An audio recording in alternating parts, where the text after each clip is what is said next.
Take one.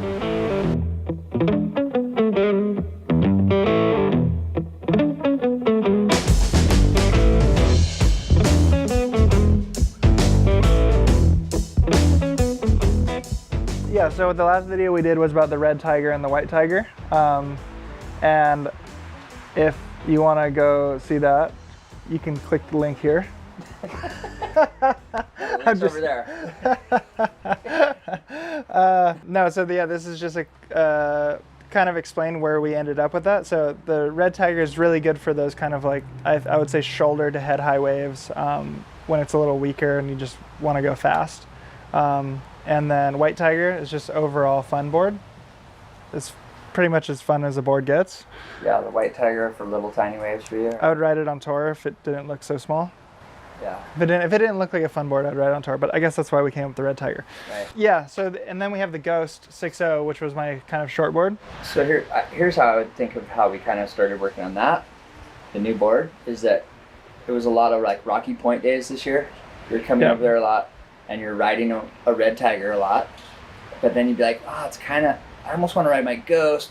It's like you're just caught in between the two boards. Yeah, but for me, to be honest, like the Ghost has always been my best board at like the small step up. A 6.2 Ghost has always been my best board for like the best version of the Ghost to me. When I would ride a 6.0 Ghost, it was always at kind of that head high to like 4 to 6 foot range, and the Ghost works really well, but you do. It doesn't have as much volume and as much, I guess, planing speed as these red tiger boards.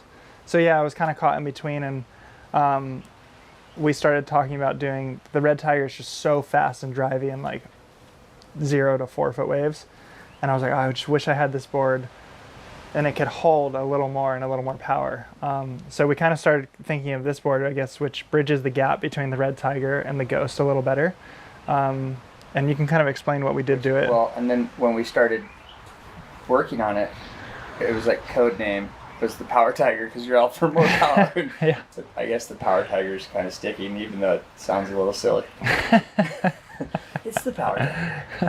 Yeah, so exactly what John was saying. Like this board was working great up to a certain thing, and then it just felt like going to the Ghost wasn't always the ideal situation right there. Like there was somewhere just right in that mid-range where it was just like, not necessarily even size-wise as much as like, it has to do with size here more, but like just more powerful. I would say like, the red tiger is like this board that's like you're surfing like 4 foot lowers and the thing is just flying down the line and you're having so much fun. And then the Power Tiger is like you're going to surf 4 to 6 foot Rocky Point and it's just more push, a lot more energy, a lot curve. more speed in it, and you're when you're going into a big frontside turn, you have a lot of speed and power.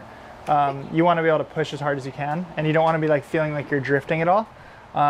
So that's kind of where this board came in. I just asked for him to tone down kind of some of the things that make this board really, I guess, what makes that board super fast. We just toned them down so that it would handle the speed a little bit better. It wouldn't max out.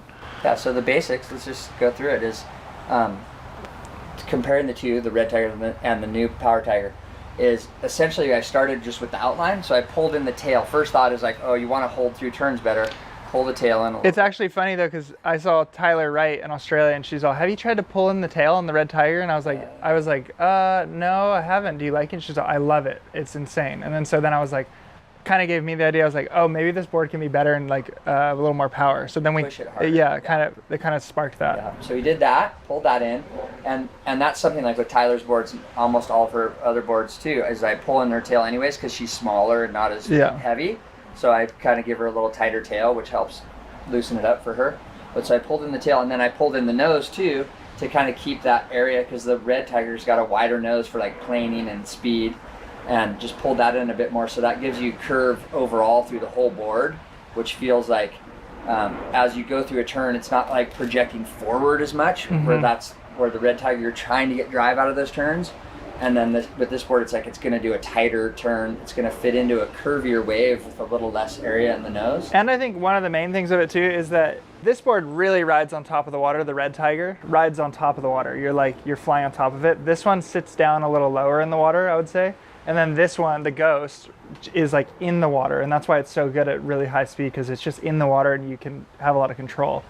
And so I think that's like, was a pretty cool thing of getting this board to sit down a little more. Put it sitting in the water more. And then part of that too was exactly what we did is like the Ghost has that really refined rail, and then the Red Tiger has that chunky, beefier rail to keep you on top of the water. Yep. And then so we kind of went in the middle with this board where I pulled the rail down throughout the whole board, and the tails are similar thickness, like in the very tip, but like everything's pulled down through the whole rail, everything there. And so it just has, even if you have the same dimensions of these two boards, the new board, the Power Tiger, is going to have less volume. So it's got, even though it's the same thickness in the middle, everything the same, it would have less volume just because there's more curve through the deck and the rails are pulled down more, which helps keep it in the water more and feel like you can push it harder without it wanting to pop out. Yeah. Right? And then the other thing I did with this board is I just did really minor changes to the rocker through the center, like basically like under here, like in between your feet. I flattened that out just a tiny bit more, so it has a little more concave, and it's just a little bit more, just gives it a little bit more hold as you're pushing through stuff without making it kind of crazy.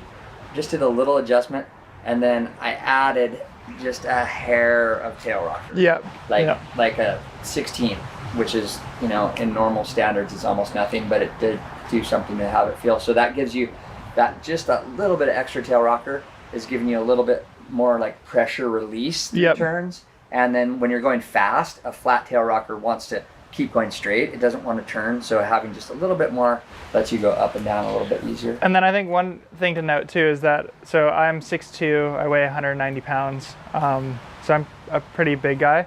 I ride a 31 liter for the Red Tiger, and then for the Power Tiger I actually dropped down the liters to about 30.5, 30.6. That's like a half liter. And so this Power Tiger is actually pretty similar in literage to the Ghost, which I'm kind of at about 30.5 now, I think, right? Yeah.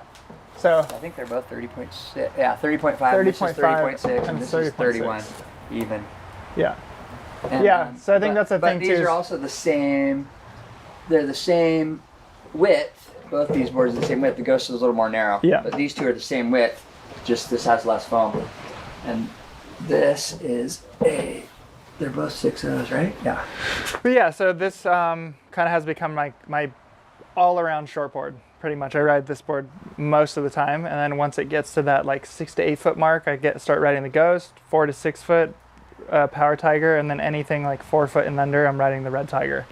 And it's not just size of waves too, but like types of waves, right? Like like you might ride this board in a little bit bigger surf somewhere that's weaker and mushy, or like blown out, somewhere where you just want speed to be like, you're not searching, you're not trying, you're generating, you want to generate speed like, as easily as possible. Say like going down to like El Salvador for that or something, like those kind of waves where it's a little crumbly. These are going to be the two boards you're going to be riding.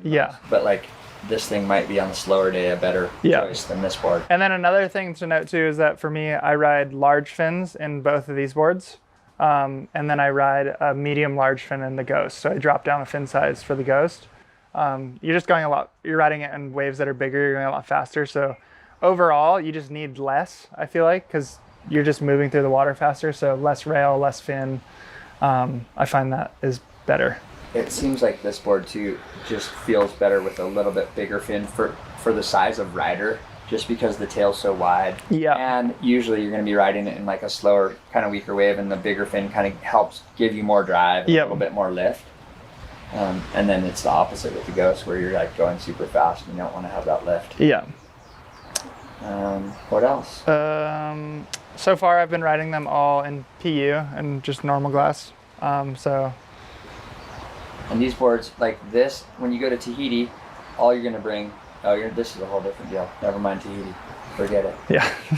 But that would be your go-to, like, small Tahiti day, or no? No, I think I'd bring, it's a good example though. Is like Tahiti, I'll probably only bring Ghosts. I'll bring a Ghost 6.0, Ghost 6.2, and then next step from 6.4 to 6.6.